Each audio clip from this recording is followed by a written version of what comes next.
Welcome to the How Did We Get Here podcast, the show that allows inspiring women from all walks of life a place to tell their story.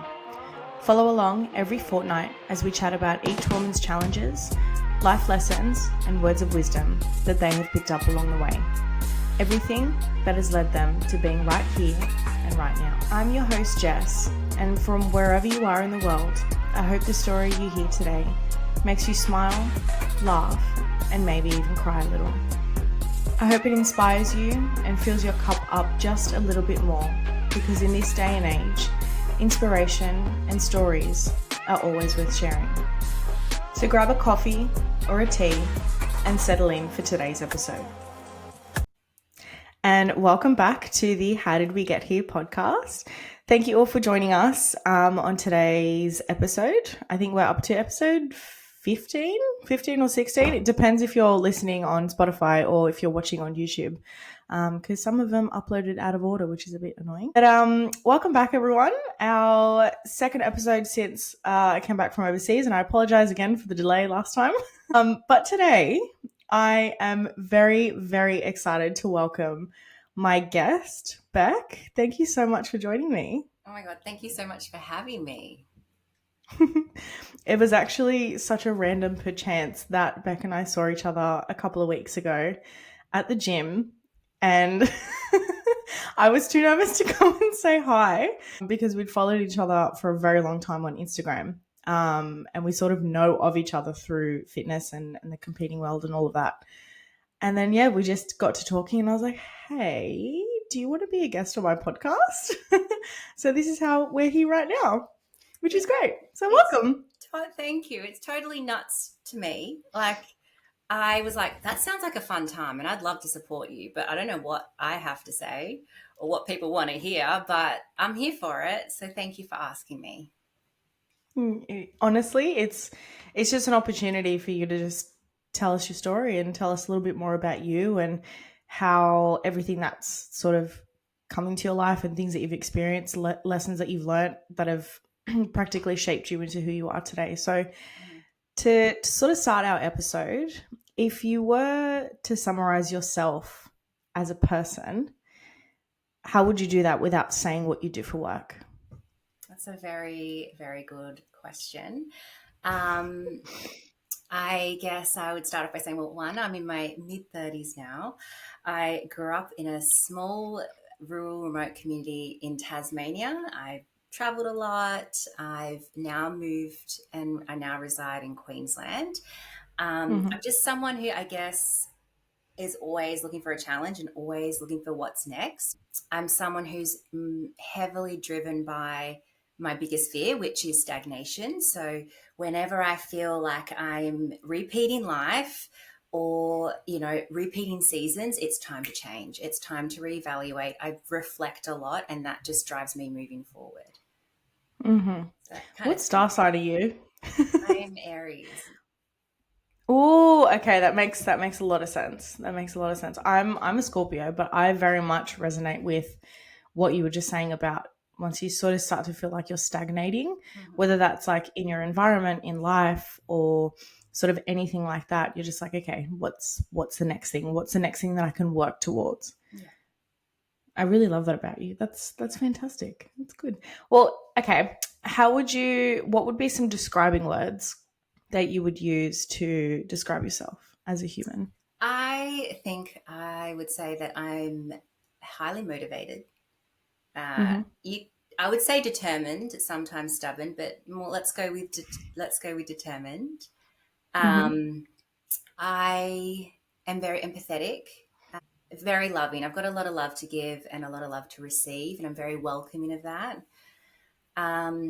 Very, I guess I'd say, I want to use the word strong, but independent. I think more so, not necessarily strong. I think strong sometimes is like a defense thing, but I'm very, very independent in that sense. Okay, that's fantastic. Well, sort of take us a little bit back in terms of like your early childhood, sort of as far back as you want to take us. So you said you grew up in a rural town in Tasmania. I didn't know that.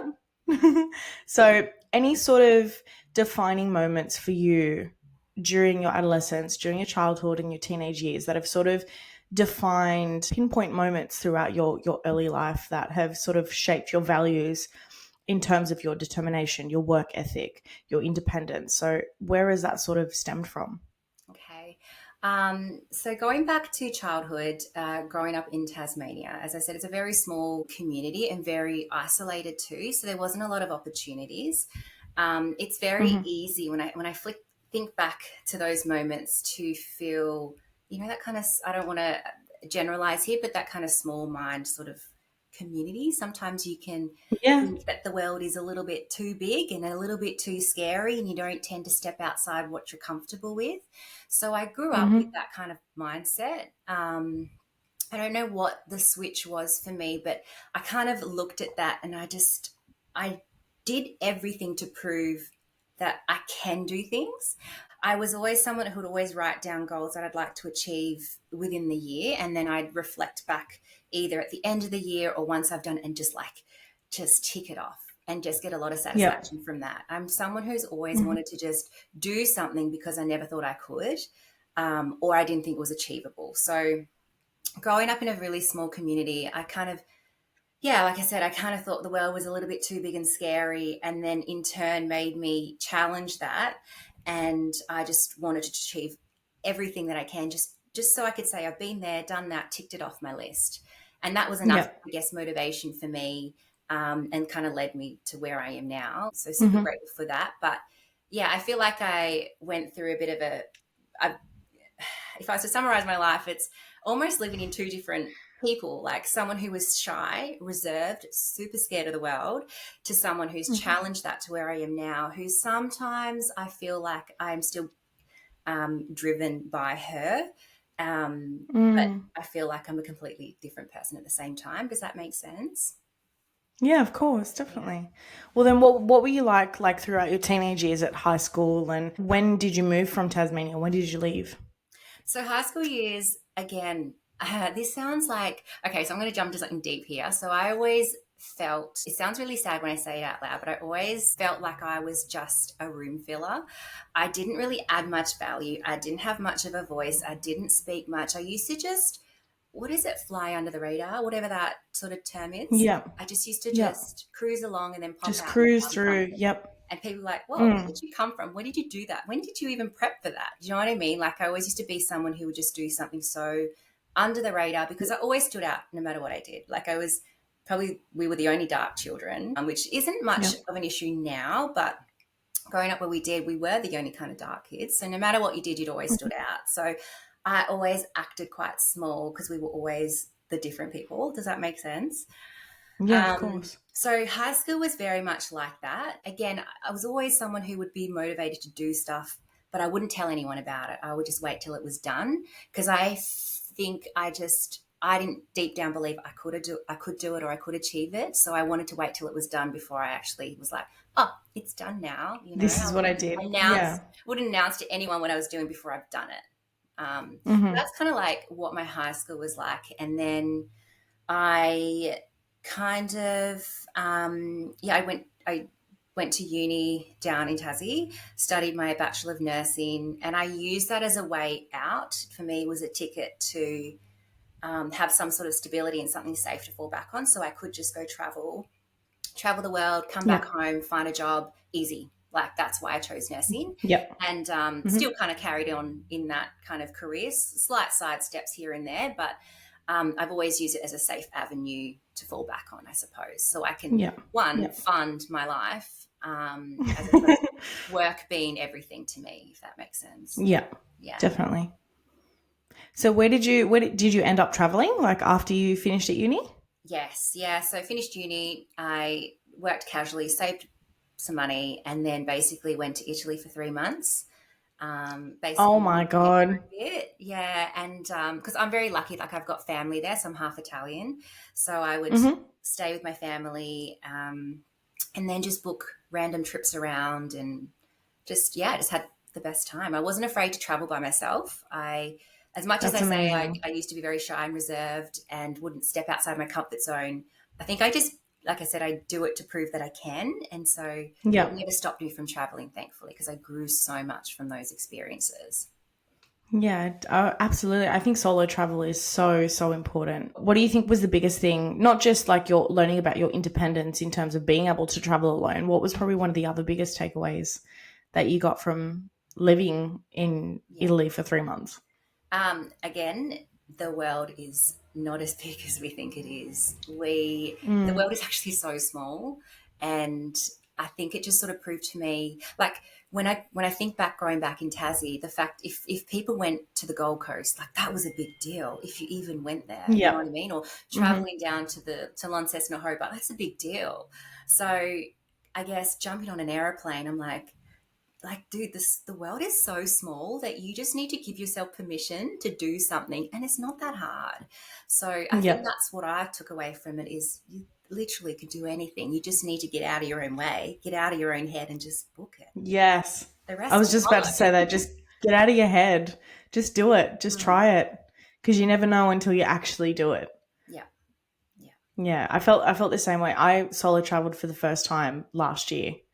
I'm I was 29, the Yeah. first time I had ever Well, I'm traveled by proud that myself. you did it. Like, that's amazing. Yeah, it was huge, and it was honestly life-changing for me. Like I went to Bali, like it's semi-safe, and like Mm, I had already been there previously, but for me it was a huge deal just to trust myself yeah, and trust that I'm capable of navigating a foreign country by myself and not having to rely on anybody. yeah.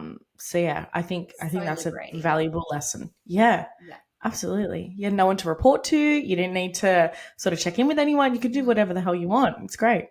And it's also like, I think it shows you that if you're in a situation where you don't know where you are, you don't know what to do, you can figure it out by yourself. Like, or you just Yep. ask questions. You ask someone and they'll help you. So, Mm-hmm.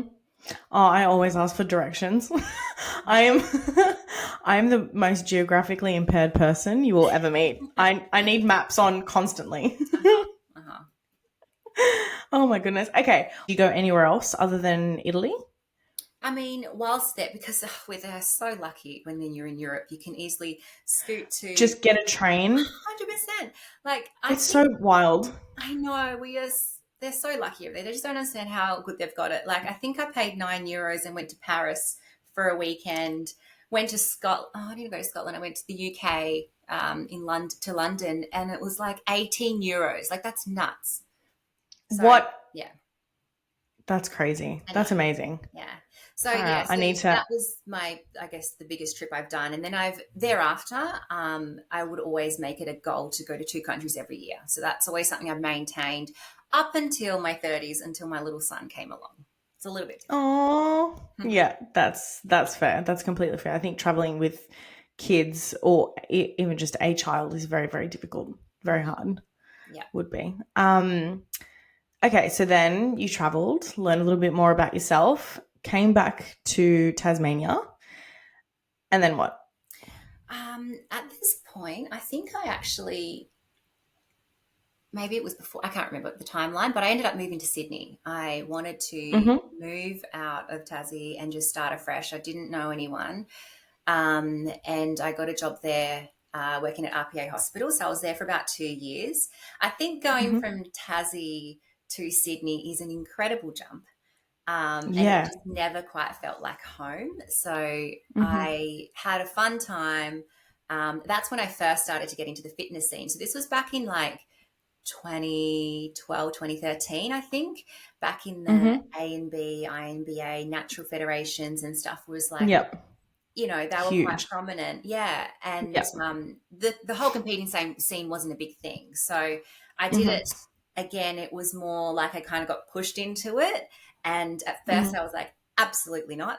I can't do this. Again, remember, I Yep. was still this shy, reserved girl that barely spoke. Actually, I do remember, I'm backtracking a bit, but to the That's point okay. when I was in university, when I lived on campus, my girlfriend would literally have to come to my kitchen sort of You're common room, and Yep. we would have pre-drinks there just so we could go to the main common room, so I was comfortable and confident enough to talk to other people, and then we'd go Yep. out for uni night. So she said I literally was like, is it Raj off Big Bang Theory?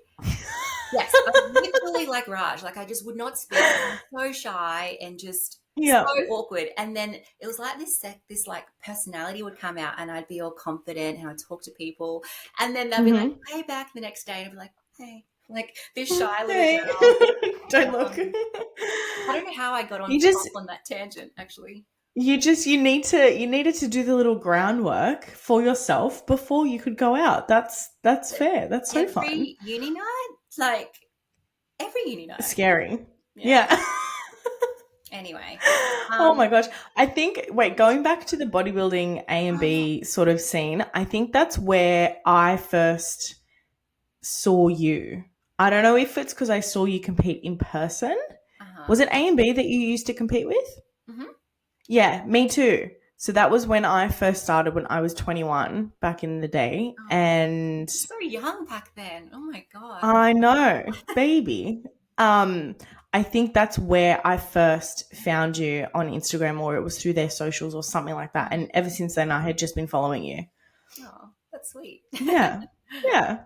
So then, okay, please Yeah. continue the story So from I there. kind of I just started taking gym a little bit more seriously. And one of the trainers from Balmain Fitness was like, "You are doing this competition." And I was like, "What? This is just nuts to me. Like, I What? can't do that." What? Anyway, so he's like, "It's in 6 or 8 weeks. I can't remember now. It was something incredibly short." And I was like, "All right then." And it just sort of happened. And I did terribly, like so bad. Um, Oh. anyway, but I guess I walked away from that and I was like, oh God, I can do that better. So then Mm. the next goal kind of came where I'd be like, okay, well, let's just do it better. And then there after then it was like, well, let's win now. And then it was like, okay, well, let's win the other federation and let's do this federation. And then that just kind of set off a whole spiral of different goals. But that's how it kind Yep. of I fell into the fitness industry, I Hmm. suppose. And then so then you went from A and B to what other federation? Um, INBA Yep. and Muscle Mania, is that what it was called? Do you That was, I think they're affiliated with INBA. I think Okay. that's the, Yes. Yes. yeah. Yes. So then I did that one, and I qualified for their Worlds, I think, which was in America. It was in Yep. Vegas. And so I Hmm. signed up for it. But in between that competition, I decided to do the WBFF, which is now the FMG. Yep. And I thought I'll just do it just because whilst already shredded, why not just jump on stage and make the most of it, Just right? try. So Hmm. that's when I did the WBFF in 2015 and I won that. And I was like, oh, that's a much better federation. Let's jump ship. And my Hmm. brother and I had obviously this trip coming up to Vegas and we just went and it was a party trip basically. Yep. Had the best time. I still went and supported my friends in that federation, had a good time, Hmm. came home. Yeah. And then that's when I started in WBFF and it just sort of went off from there. From there. Yep. Crazy. And then how many shows did you do with WBFF in total? So my first show was the 2015 show and I won my pro first time. And Hmm. then I did Worlds in 2017, which I probably shouldn't have done. But because Hmm. when you commit, you don't want to back out. And I had a Yep. lot of stuff happening, like my cousin passed away, and it was just a lot of stuff happening. Yep. So I still went, when you book things, commit to things, you just want to go through. So I did it. And obviously that then drove me to think, well, I can do that better, can't I? So then Yep. I think I did the first Australian WBFF pro show at that point, which was in 2018. And then I Hmm. won that show, backed it up 6 weeks later, won the USA pro show. And that for me was enough. Like I wanted to, Yep. first of all, win a pro show overseas. And you know what? I was done. Like I didn't need to Yep. defend or whatever. I was like, that's enough. Again, I've always been driven by ticking things off the box. So once I've done Yeah. it, You're like, yep, yeah, that's done. I'm good. move on, please. So that's Yep. that's that's as far as I took it. I still stayed affiliated with the competitions, but then I think Hmm. I just outgrew that identity. Like a lot of stuff had Yep. happened in my life that it just was no longer. It didn't serve me anymore, and the whole social media that comes with it and that identity you adopt at the same time. I was so done with that, and I needed to cut Step ties, away. basically. Yeah. Yeah.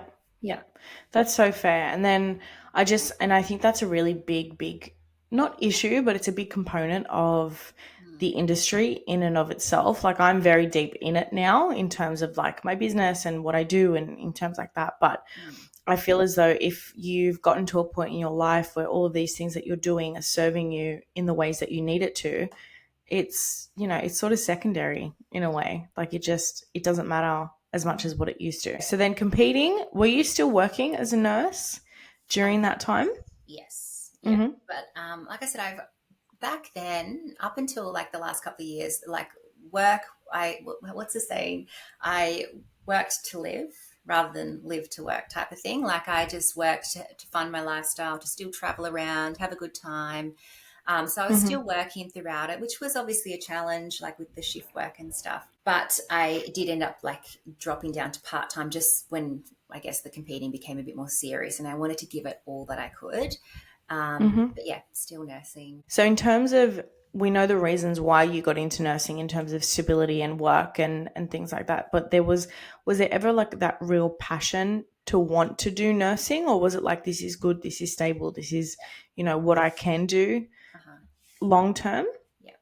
Um, no, no, it wasn't unfortunately there for me.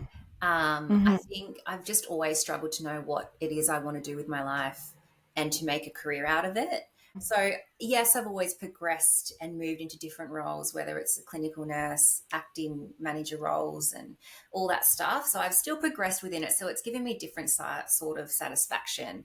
And I've learned to kind of hone in on what I do like, which is either the education or the coordinating side of things. So not so much Mm-hmm. clinical stuff. But no, I've never had this true calling, I guess, for nursing. But I just don't know what else I really want to do. I know what I don't want to do, and I'll try something else, deviate into something, but no, it's not for me. And then kind of stay back in that sort of nursing world. Realm. Yeah, Yep. Yep. yeah.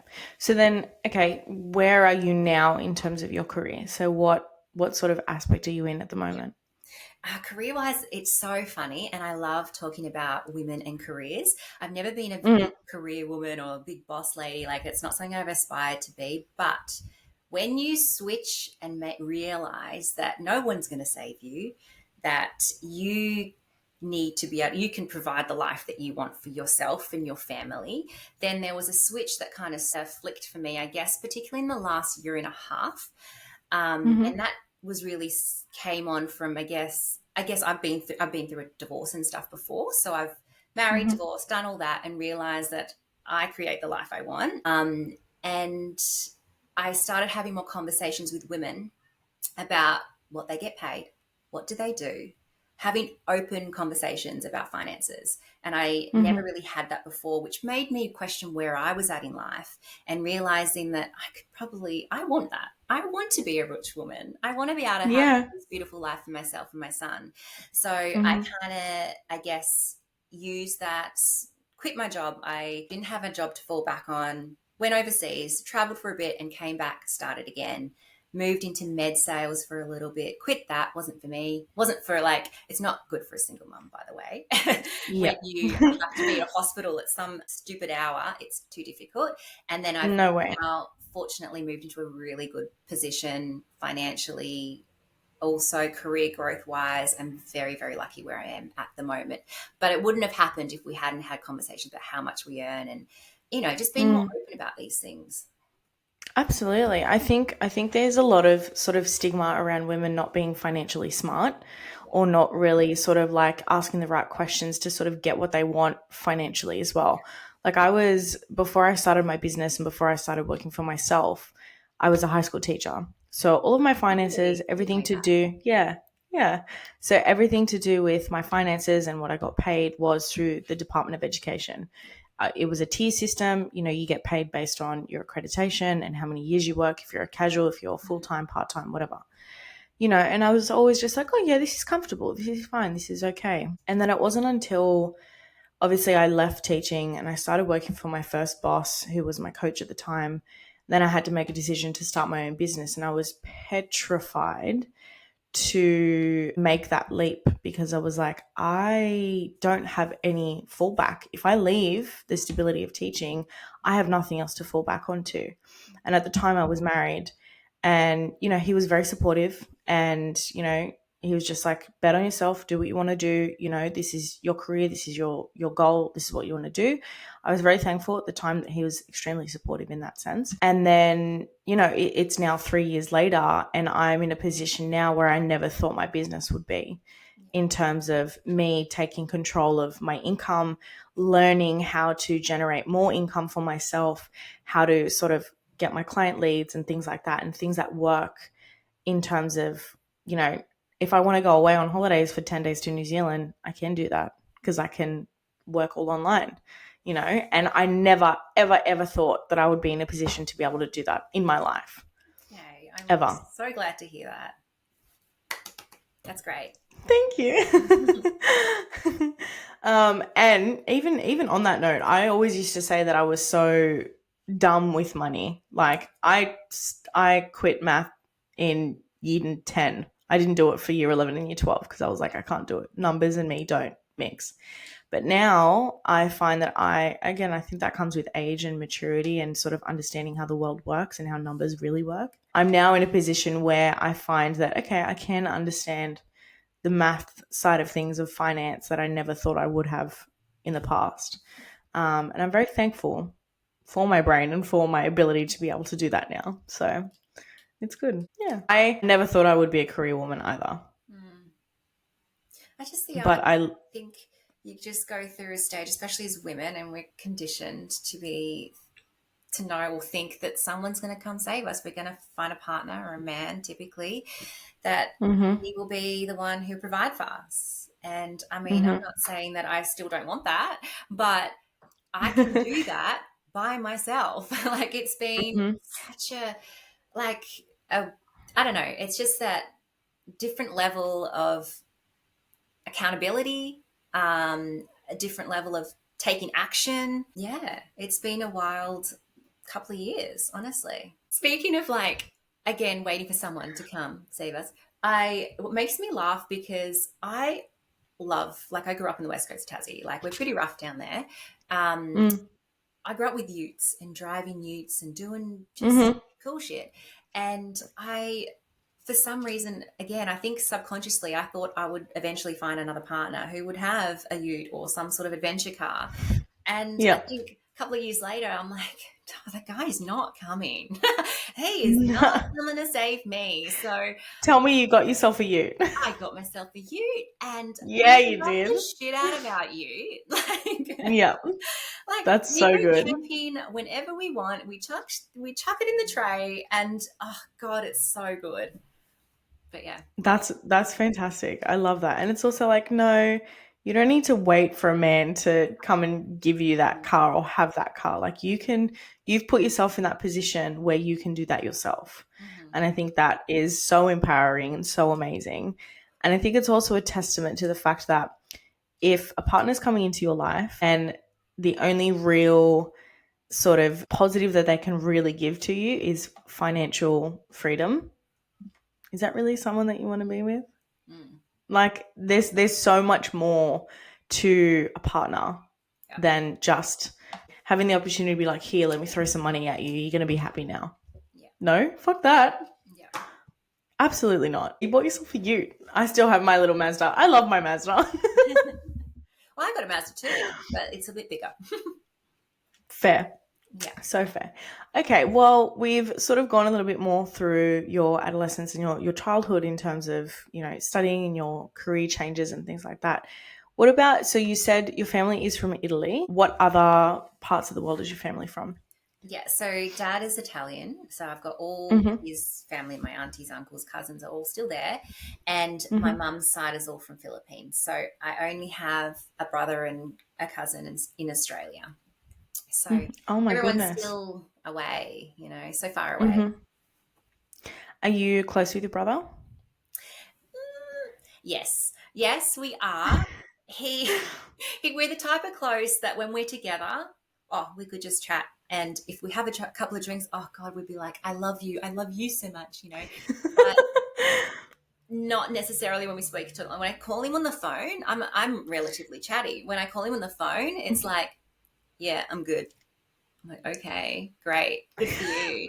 So yes, I Thanks, say bro. we're close. Anyway, good chat. Yes, we are close, but we don't converse all the time, I guess. Okay, yeah.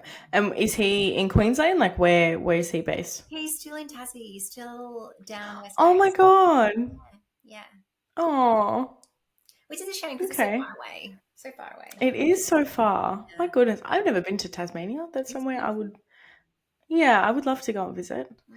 Oh god, my relationship with my sisters. I call my sisters almost every single day, You're a twin, aren't or you? every second. I am a twin, yes, and I also have a younger sister. Oh, that's so Yeah, lovely. yeah. There's a 9 year age gap between my twin sister and I, and our younger sister.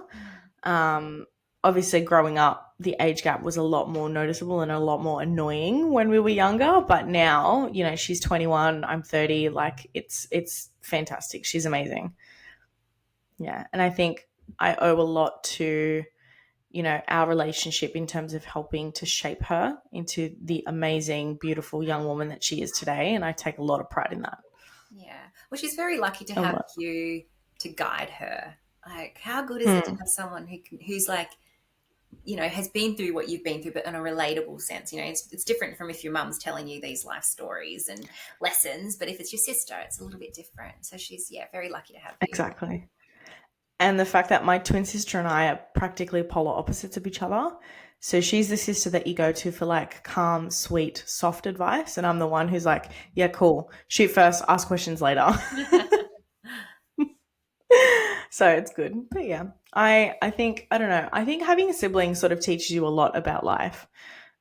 Just in different contexts, different sort of, the way you relate to people. And yeah. So have you traveled to the Philippines? Have you seen any of your family from over there?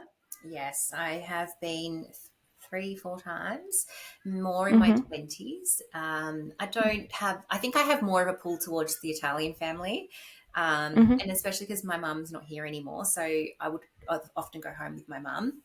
Whereas Yeah. now I have more of a stronger bond, I suppose, with my Italian family. So I instantly feel when I go home like I'm a little girl and they look after me. And it's just lovely. And obviously it's in Italy. Like, who Aw. doesn't want to go to Italy? Yeah, absolutely. What part of Italy is your family So from? down south in Puglia. So Mm-hmm. Italy is the boot. We're like Mm-hmm. the heel. So down south. Oh, Yeah. okay. Really, really That's nice place. beautiful. Yeah. That's amazing. Oh, I love that. Yeah. Oh. Okay. Well, is there any other sort of events in how old's your son now? Talking Okay. about sort of significant life events. Okay. So I went through quite a lot of significant life events, all in a condensed period. Um, Mm-hmm. I mean, I've definitely breezed past the competing side, which I probably want to touch more on as Yeah, of well. course. So obviously in the competing space, Yeah. I mentioned a little bit before about the whole social media aspect and the identities you adopt when you're in that. So, I Mm. mean, like competing, obviously you share a lot of your journey and you gain a lot of supporters and friends. Like that's how I found you, and I was supporting you, watching you, and I felt like I'd met you, but I actually hadn't. So there's a lot of good to come out of that as well. But I guess I just adopted a bit of a personality where I I was doing it more for because I felt like I had to show up because I had an identity to kind of prove to myself. Like I Uphold. was, yeah, and I was especially when you I guess get in the fitness scene and start winning and things and doing more photo shoots, you get a lot of like I guess recognition. So Mm. obviously that feeds you a little bit, right? It feeds your Yeah, ego your ego a little bit. Yeah. 100%. And I think I Mm. definitely adopted that my value was heavily based on my appearance. So my physical body dictated how I felt about myself. So when I would come out of shows in particular, I just would never admit to the fact or say it even in my head, let alone say it out loud. But I was bulimic for a very long time. Yeah. And I just, you'd come out of a show, you'd binge eat, you'd compensate in some way, whether it is punish yourself at the gym or, not eat during the middle of the day or at the start of the Mm-hmm. day and then like eat towards the end. There was some sort of compensation and it kind of evolved into, oh man, I've eaten a lot of food now. I'm just going to go vomit. So that was Yeah. a pattern that I ended up doing. And I never thought it was a problem. I knew it was a problem, but I never thought it was a problem because it was only situational. It was only Yeah. a month after comp or 2 months after comp until I found my normal rhythm again, until I started training again, or until I started dieting again. Sure, I wasn't in a Mm. calorie deficit, but I would be back on a meal plan, heavily restricting myself in terms of food groups. And I guess Mm. that reaffirmed or it kind of reiterated that there's good food and bad food. And when you eat the bad Yeah. food, there's a switch would flick. And then that receptor and that recognition from your stomach to your brain was just gone. You could just keep Yeah. eating until you were super duper full and you wouldn't even recognize it. So Yeah.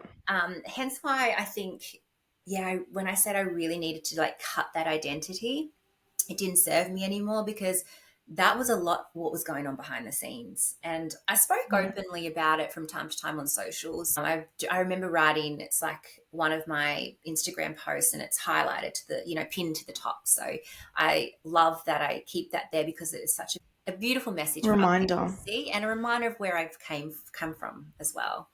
Yeah. But yeah, like when I started opening up about these things, then I would get girls message me straight after competition or months after competition saying that they were in the same situation, that they can relate to me. And it was just nice that we weren't alone because there's so many, competitors. You don't even have to be competitive to feel this, right? Even pros, like there were so many people that I had conversations with and not many people had open conversations about it. So it was just nice to relate to other people and not for my benefit, but I mean, for their benefit, but for me too, like to know that I'm not alone and you And to sort of take the shame out of it as well. I think that would have been a really, really big part of it too. 100%. Especially being a pro and being so high up in the industry too. It's sort of like, oh no, I'm not allowed to feel this or think this or be going through this. Like I'm not allowed to Like do I'm that. supposed to be So the winner here and I'm suffering mm, behind closed doors. And yeah, it's right, like exactly what you said, it's the shame. And I think, forgive me if I mess this up, but the antidote to shame is voice. So then once you start yes. vocalizing what you're shamed about or you shame yourself for, you kind of set yourself free. And once Yeah. you, yeah, put the words out, and then the next level, I think, is to tell other people, get it out there, Yeah. the more And free then and to feel. work through it as well and sort of, heal Yeah, that part of you as well. yeah, yeah. So that's been a huge journey. And I'm saying this happened from starting from maybe before I did Worlds in 2017, even up until my pro show. I won the Australian pro show. I had 6 weeks in between the shows, the Australian pro and Hmm. the US show. And I caved so fucking hard. I was so mentally strong, but I think once I'd hit the milestone, I was like, oh, I can relax a little. And then again, I lost that kind of receptor and that switch was flicked and I just couldn't stop. I didn't, yeah. So there was like moments before my even winning the pro show in America that I was binge eating behind the scenes and vomiting to kind of compensate. Compensate. Yeah. Yeah. And I Yeah. think that's the big And reason why. it's almost like an avalanche, like this, I want to say like a big boulder rolling down a hill that you can't stop, 100%. because it's just once it starts, you can't stop. Like I think there's been a lot of competitors probably have a very similar story, because it is such a taboo topic to talk about, but it is a very, very prominent Mm. issue. If, and again, I don't know about your experience in terms of who your coach was at the time, or in terms of how they supported you post show and sort of the conversations that they would have with you post show. But I know my first coach, he had no sense of how to emotionally support me, and to he would sort of reprimand me if I was like, look, I can't stop eating sugary stuff, I can't stop eating the donuts. And I used to have like a chocolate stash in my bedside drawer after my first lot of A and B comps, and I couldn't stop fucking eating to the point where I was sick. Mm-hmm. And I remember him telling me, he's like, okay, well, you're going to go back into prep. Mm. Yeah. And that's where it started. That's where it started for me. Thankfully, I had another coach after that who I worked really, really well with, and I was able to get out of that mentality pretty early on in my competing career. It was after I went, so just before I went to Worlds, because I did Worlds over in America as well. That coach that I had there was fantastic. Like, he was really, really good. And I was able to sort of work through that and learn proper balance, nutritional balance, the fact that I can still have these sweet treats throughout the week, just not all at once. Yeah. And I think it's very, very heavy on the coach's support as well, 100%. in order to sort of have that communication Yeah. with your client and to understand, okay, is this client predisposed to having a poor relationship with food? Mm-hmm. How do we get a handle on that now Yeah. before we go into a comp prep? Yeah. I definitely feel Like, like it's there's their more. responsibility. That's what I was trying to get at. Yeah, It's their absolutely. responsibility. They have to. Like, you have to. Absolutely. Like, there's more dialogue, I think, about it now, the more it's Mm, evolved and social media. mm, But mm-hmm. back then, not necessarily. And even still, it's obviously still a problem, Yep. fueled by the positive reinforcement you get on social media. Like, oh my God, you look amazing. Like, so it still Oh my is. God, I'm only 1 kilo up from stage weight. Okay, fuck. Why are we celebrating that? Yeah. Why? Yeah, I remember one of my first. I just stepped off stage, and you're just so naive. You don't know. You've been told what to do, how much to eat, when to train, bloody blah, for so long, and then after to have absolutely no guidance.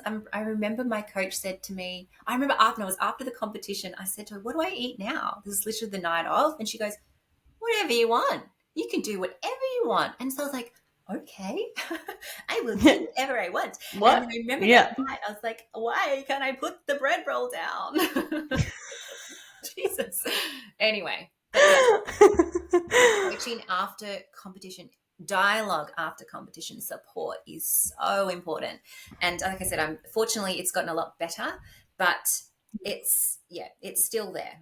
It's still. I'm I'm so sorry that that was your reality for so many years, and the fact that that was, you know, your experience of bodybuilding, because I think in a way it almost tainted some of it for you. Not all of it, I don't think. Like, your hard work and your work ethic in terms of being a competitor and being an athlete is so incredible in and of itself.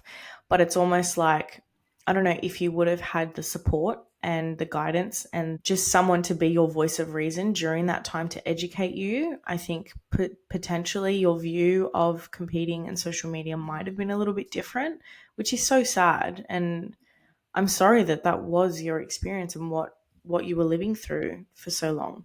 Well, it's definitely gives me perspective. I fortunately was able to break the cycle, which is Mm, incredibly hard to do. But I was very lucky that when I did continue to compete, like, I had some really good coaches and support that would be there for me after competitions, months after competitions. yeah. But I guess it also comes down to me as a person. If I'm hurting, I used to suppress a lot of stuff. So a lot of that ownership's on me. Like, I wouldn't tell people, I wouldn't talk about it. Do you know what I mean? I would just hide Hmm. it so no one knew. Think that no Yeah. one And knew, just, but they probably did. yeah, just brush under the rug. It's fine. Yeah. Yeah. Yeah. Oh my But goodness. yes, Thank you so much for sharing that. Thank you for talking about that. And I think that's such an important conversation to have.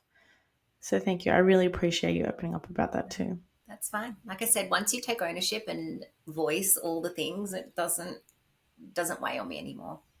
If Yeah. anything, it makes me feel more powerful and stronger that I've, like, gone through that, and I can confidently say I've put that to bed and it's finished. Um, Yeah. I don't, as I said, I don't think I would compete ever again. Not because, firstly, because I have no drive to. I don't Mm. aspire for that. But even if I did, I guess history is repeats. Like, there's evidence. Sorry, there's evidence that shows me that I do this. So I would never want to, like. Put yourself in that Exactly. I possible don't want to test to scenario. see how mentally strong I am, because history's shown that I'm not. So I would Yeah. never do it again for that reason. Yeah. Yeah. And I think also you value and respect yourself in terms of the progress that you've made and who you are today to ever jeopardize that Yeah. Well, I with think just stepping on stage. yeah. And I think the biggest thing to walk away from, or know or see my body so differently now, like, I guess that comes with the next phase of life, which is kind of happened when I had me and my son, and all these other things had happened, that I'm like, you know what, my life is so much more, for me personally, where I'm at now. It's more than just competing at this time. Yeah. My body does not dictate my value. I know who I am without, an A appearance or medal or identity. yeah. I know myself so intimately now that I never used to. So Mm. I feel like it's totally different now. I think that's incredible in and of itself and something to be celebrated. And I know that when we had spoken at the gym, you are training for some. Wait, are you training for something at the moment, or are you just training like it right now? I am not training for anything in particular. Okay, I that's right. Yeah. have a new goal as of this week, and it's Yeah. to do a muscle up. So I Oh just yeah, that's right. I saw that on your story today. I just I was like, nah, this week I was like, I'm gonna do a muscle up. So I've been working hard at doing that. So I don't really have goals. I think because moving in again to my 30s, I'm 34 now, which I just turned. I'm a little bit sad about it. But I just want to be more functional. I just want to be able to run or go up the stairs and not feel like I'm puffed. And Hmm. I've moved more into like functional training, sort of CrossFit, a little bit of Ollie lifting. It's just fun, something different. Yeah. Yeah. I think just and even as we do get older, like our bodies need to be functional. Yeah. Like I know there's a lot of bodybuilders out there that are in their, 50s and 60s that they're so, look at Ronnie Coleman. Like look at how hard he used to train as a bodybuilder and now his body has practically betrayed him Mm, and he's broken. mm. He wasn't functional for so many years. That's probably an extreme example, but our bodies need to be functional as we get older. And it And gets training sometimes the way that we train as bodybuilders is not very functional. no, it's just stiff, robotic. Like it's so nice Absolutely. to have shoulder flexibility. Never had this before. 100%. Yep. Yeah. Yep. I mean, saying Like that, that's why I started. unhealthy half the time. But besides Mm, that, it's nice to be functional and to run around with my child and have a good time with him. Yeah. definitely. How old is he? 4.5. Yeah. Oh my god. Okay. It's getting Sweetheart. so cute. What's the biggest lesson that you've learnt as a mum? Um, Or one of a few, if you want to rattle off a couple. Um, I think the one thing that has really surprised me about motherhood is I think I thought when I would become a mother that my life would revolve around my family and my child's routine, which obviously Mm. to a degree it does. But I I still feel like Beck. I still feel like I don't adopt the label as like when you asked me to describe myself, it wasn't like a mum. I mean, Yeah, obviously, I was very surprised you didn't add that to your yeah. descriptive words. Look, Like I think that's amazing because it's like so many mums fall into that trap of just being like, oh yeah, I'm a mum. Like yeah. that's it. And I But definitely would have, especially when I was in my marriage, I was so lost. And so I had lost my voice. I was just this empty shell. And that was my life, was just to keep my family together and keep my son alive. But after that period, I definitely went through a huge transition of, I dated myself intimately for a good year. And I really got to know myself. Like I said, when I mm, was in that marriage, I was just an empty shell. And I remember so clearly I was sitting in front of a mirror and it was about like a meter away. And I remember feeling so incredibly low, so depressed, so lost. And I said to myself out loud, are you depressed? Like, are you sad? And I said it, and I remember looking at myself, and I didn't see the words coming out of her mouth. She just looked so sad, and this girl looking back at me, and that was the pivotal moment for me, I guess, was I need to change something for myself. oh my And god. then that's first the reason why I left and create a different life for myself. But then, secondly, again, do you want your children to see that your mum is lost and doesn't know who she is She's and a shell of herself. doesn't speak for herself? So Mm. anyway, so that's what led to me dating myself. And for a good year, I spent a lot of time getting to know me. I know who I am, what I have to offer myself. I know what I have to offer people. Obviously, there are times where I still get triggered and still feel like that little girl in Tassie who's just a room filler. There are times where I'll be triggered and feel not good Yeah. enough. But for majority of the time, because of all the stuff I've been through and dating myself and getting to know me, I feel really confident in who I am now. So there was a part of time where I would say, yes, I'm a mum, and that was a huge part of my identity.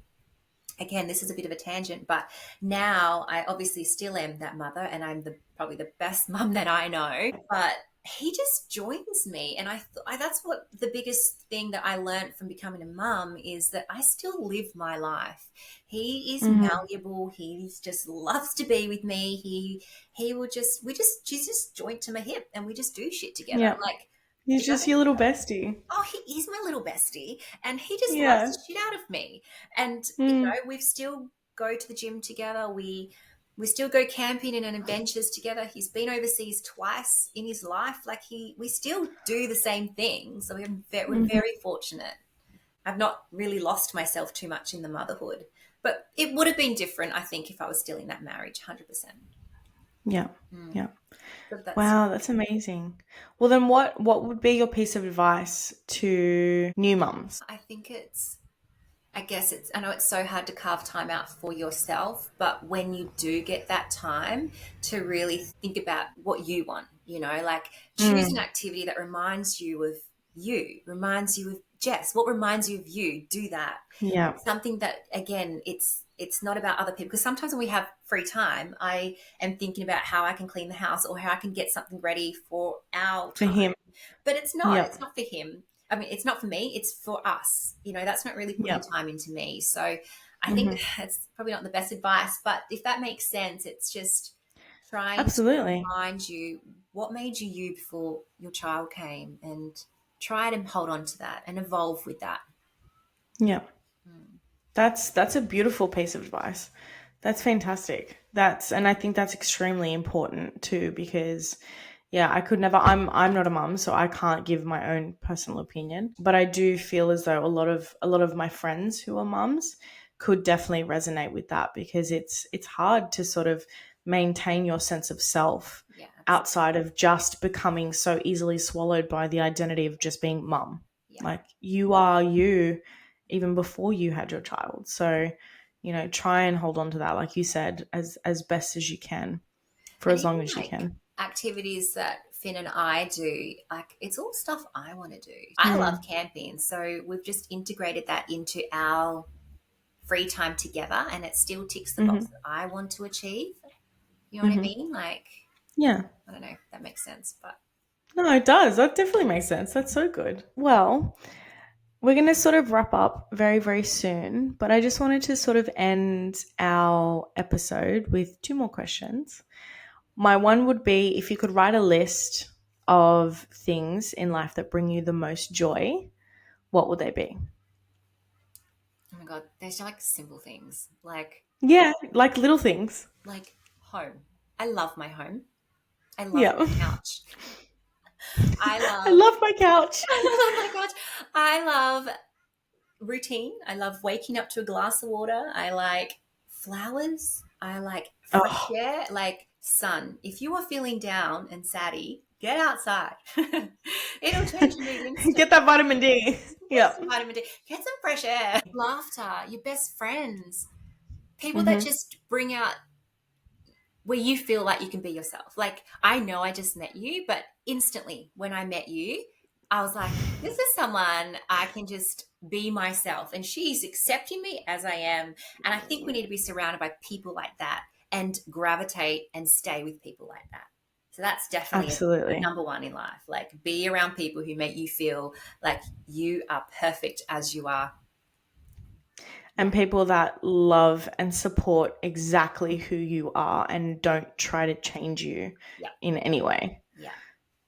One of my favorite Yes. sayings is you cannot say the wrong thing to the right person. And that's in relationships, that's in friendships, work, whatever. You cannot say the wrong thing to the right person. That's so good. I haven't heard that before. That's beautiful. I really, really like that a lot. Mm. That's really good. I would definitely have to add to that list. A good coffee Oh my God, brings yes. me Oh, great joy. percolated Great joy. first thing in the morning. Mm, Yeah. delicious. Yum. Well, my last little question that I always love to wrap my episodes up with would be, if you had one piece of advice that you today would give to, let's say, 8-year-old you, Oh my God. what would that be? That's Yeah. shy girl in Tasmania in that little country town. Like, what would you tell her now? Everything that you've learned, everything that you've experienced, everything that has culminated into being you now, the beautiful, amazing 34-year-old Bec now. What would you tell her? God, that's such a hard question I know it's hard. I'm because sorry. there's an element of like you if you don't go through what you went through, you don't have the perspective today. Um, so there's probably not a lot that I would say other than you'll figure it out and future self will save you. Like sometimes when I don't know what where I'm going, I trust that future Bec. So me, when I'm 55, she's walked this path before. She will guide me. I know it sounds really weird, but it's kind of No. reassuring because you know that you will be fine. We make it work. We make it work. We'll always get through. It's not going to be as easy as that, but Yeah. it's nice to know somewhat that I will get there and it will all just work out. So yeah, I think just knowing that you'll be fine. You'll figure it out. I think for a very long time I was very scared to think of future Jess. I think only because I was just like, okay, I don't know what that's going to look like. And obviously when you go through a season of really big change in your life, you become really unsure of what your future will look like. And you're like, okay, I'm at this really pivotal point in my life where a lot of my decisions are going to dictate where the rest of my life leads. So I think I was really scared at some moments in my life to think about future Jess. But I think having the reassurance of I don't have to have it figured out right now of what she looks like. Yeah. She knows what's going down. Yeah. I can just trust in her Yes. in terms of whatever decision I make now is just what feels right to me, and the rest will pan out how it's supposed to. Absolutely. I love that. Yeah. Yeah. Well, honey, thank you so much again for joining me. I honestly, I cannot thank you enough for saying yes to being a guest on this show. And this is such a passion project for me. And it just brings me so much joy and so much happiness to be able to share women's stories who I think are so incredibly inspiring. So thank you. Oh, that's so like I said, I am here to support you. And like I said, I don't know what good came out of it, but also here to support you. And I'm very honored to even be given the opportunity. So thank you so much. Thank you. And everyone listening, if you haven't yet, please make sure that you hit the like and subscribe button, and tune in for our next episode in a fortnight. Bye. Bye.